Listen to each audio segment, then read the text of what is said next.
বন্ধুরা, আজকে আপনাদেরকে আমরা দেখাবো চিকেন পকোড়ার প্রসেসিং। পুরোটা আপনাদের সাথে থাকুন, চিকেন পকোড়া দেখাবো। তো চিকেন পকোড়ার জন্য প্রথমে কুচি কুচি পেঁয়াজ কেটে রাখছি।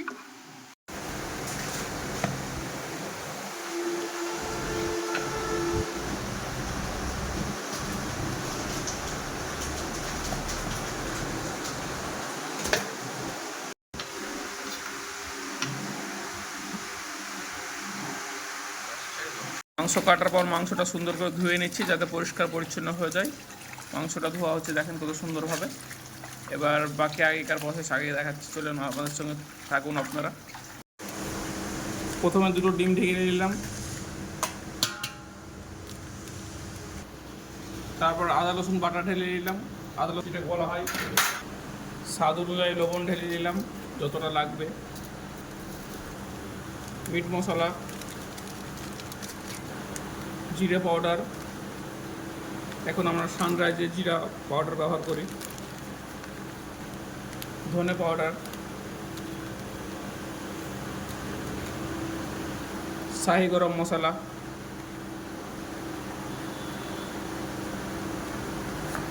কাশ্মীরি লঙ্কা পাউডার,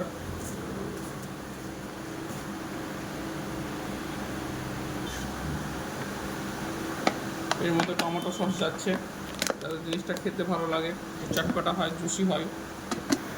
সব রকমের মশলা দেওয়া হয়ে গেল। এবার এটা সুন্দরভাবে ম্যারিনেট করা হবে। এবার ম্যারিনেট করার পরে এটাকে আধা ঘন্টা রেস্ট দেওয়া হবে যেন মশলাটা চিকেনের মধ্যে সুন্দরভাবে থাকে, লেগে থাকে বা টেস্টটা তার ভিতরে ভিতরে যায়।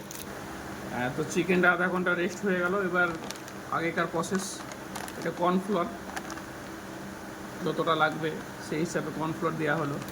এবার যতটা কর্নফ্লোর দেওয়া হলো ততটা ময়দা, যেটাকে রুলি ময়দা বলা হয়, ততটা ময়দা দেওয়া হচ্ছে। এবার এটাকে ভালো করে মাখিয়ে নিতে হবে, বা এটা মাখানোর কাজ শুরু হচ্ছে, মাখাচ্ছে এটা।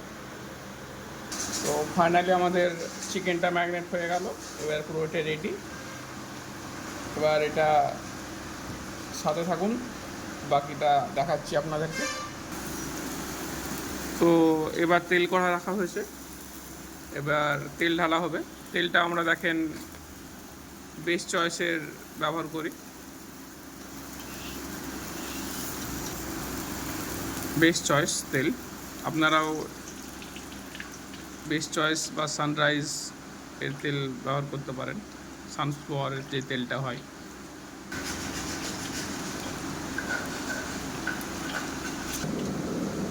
তো একে একে তেল ঢেলে দিলাম। এবার তেল ঢালা কমপ্লিট। এবার আগেকার প্রসেস, আপনার সাথে থাকুন। তেলটা গরম হলে এবার চিকেন পকোড়াটা ছাড়তে শুরু করব তেলের মধ্যে, ওটা আপনাদেরকে দেখাচ্ছি একে একে। তেলটা গরম হওয়ার অপেক্ষায় আছি আমি। তো ফাইনালি 5 মিনিট পর আমাদের তেলটা গরম হয়ে গেছে। তো পকোড়াটা ছাড়ছি।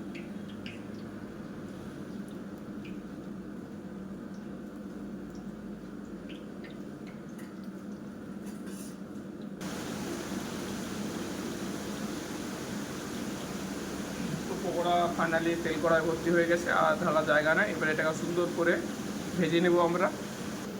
তো সুন্দর করে মিডিয়াম ফ্লেমে আমরা এটাকে ভেজে নিচ্ছি। পকোড়াটা এখনও হয়ে ওঠেনি, এটা হাফ ডাউন হয়েছে। এটা আরও প্রায় 2 থেকে 3 মিনিট সময় লাগবে। এইভাবে ভেজে নেব সুন্দরভাবে। তো দেখে দেন আমাদের পকোড়া খুবই সুন্দরভাবে ভাজা হয়ে গেছে। এবার এটা আবার তুলে নিচ্ছি। তো এটা হলো প্রথম প্রসেস। এরপরের প্রসেসটা আপনাদেরকে দেখাচ্ছি আমি। তো পুডিংটা বানানো হয়ে গেছে, পুডিংটা আপনাদেরকে দেখানো হয়নি, নেক্সট টাইম দেখিয়ে দেবো। এটা কর্নফ্লোর আর ডিমের একটা মিক্সচার, আর এর মধ্যে একটু স্বাদ অনুযায়ী লবণ দিতে হয়। এবার পকোড়াটা দেখেন তেলে ছাড়ছি আমরা,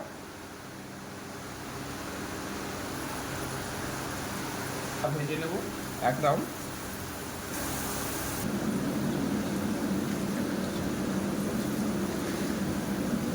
তো এটা খুব স্লো ফ্লেমে ভাজতে হবে যাতে ওপরটা বেশ সাদা থাকে, খুব বেশি তেল হিট করা যাবে না।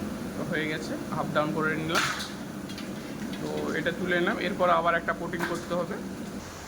তো 2 নম্বর কোটিং যেটা দেওয়া হবে পকোড়াতে, তার কোটিংটা তৈরি হচ্ছে ডিম এবং কর্নফ্লোর এবং স্বাদ অনুযায়ী লবণ। তো ফাইনালি এক সিঙ্গেল কোটিং কমপ্লিট হয়ে গেল, ডবল কোটিং হচ্ছে। এবার একের পর এক পকোড়া ডবল কোটিং হচ্ছে। তো দেখে নেন সেকেন্ড কোটিংয়ের বেলা পকোড়াটা বেশ নিজের সাইজে চলে এসছে, খুব সুন্দর পকোড়া।